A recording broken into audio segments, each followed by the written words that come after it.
अखिलेश यादव जी आ रहे हैं। ए पूरे उत्तर प्रदेश का माहौल बन गया है। अब केहू के समझौले के ज्यादा जरूरत ना बा।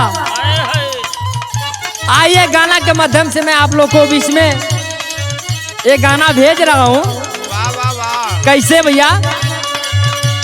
सब ही करत बाटे इह ललकार,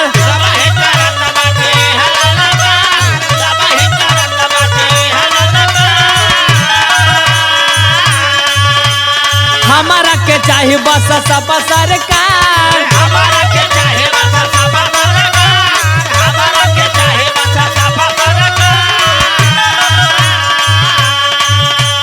सब ही करत बाटे इह ललकार, हमारा के चाहे बस सब सरकार। ए भाई हो मानवा में बाइल बाटे फील हो कि आई साइकिल। ए भैया ए भाई हो मानवा में बाइल बाटे फील हो कि आई साइकिल। अरे जिया भैया जियो।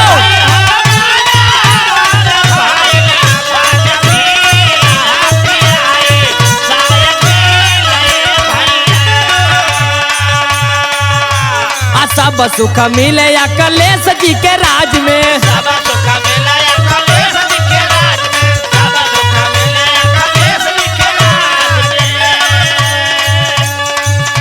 अरे यही से भइल सब एक ही मिजाज में, यही से भइल सब एक ही मिजाज में, यही से भइल सब एक ही मिजाज में। यूपी के लोगवा करत बापू का,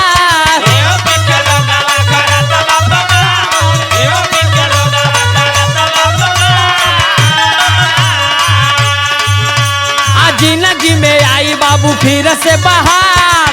सही बात यो।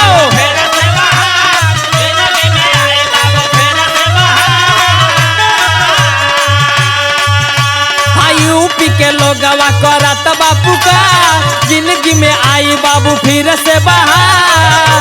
ए भाई हो झूमत बाटे आम रोय दिल हो कि आई साइकिल। ए भैया ए भाई हो झूमत बाटे रोय दिल हो कि आई साइकिल।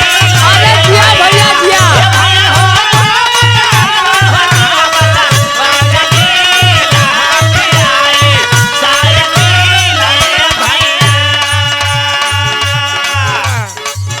अच्छा भैया, जिस समय लॉकडाउन लगा था उस समय कितना लोग दुनिया के छोड़ के चल गए।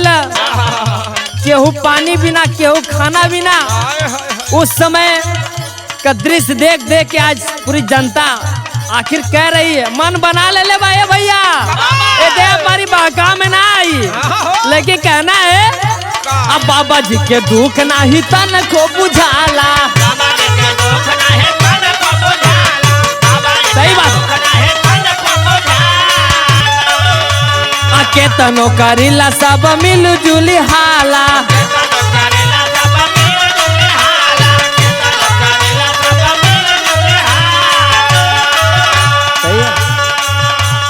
बाबा जी के दुख नहीं तन को बुझाला। केतनो करिला सब मिल जुली हाला। और यूपी के कई देहला बहुत बेकार,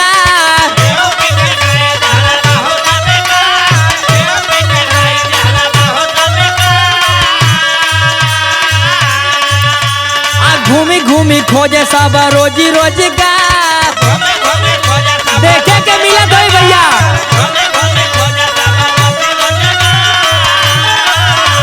ए भैया हो बाबा गैल सुविधा सारी लीला हो कि आई साइकिल। ए भैया ए भाई हो बाबा गैल सुविधा सारी लीला हो कि आई साइकिल। अरे जिया भैया।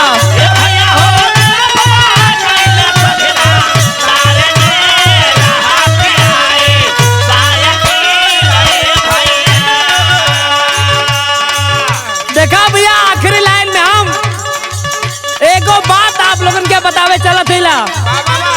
अगर दया पारी भूल कैला तो समझ जाए लोगन, लेकिन अध्याय पर सबके सतर्क रहे के हो।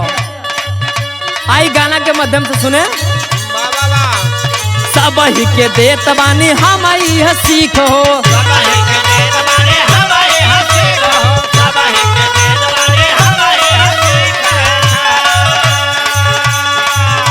अरे चेतवा न घूमे सब मांगे लगी भीख हो।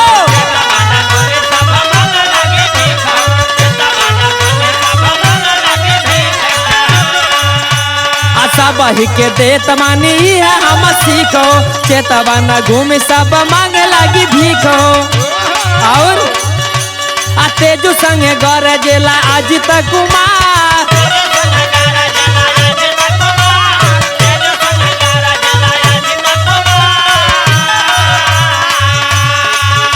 अरे अपना जिंदगी या तू ले हता सुधार।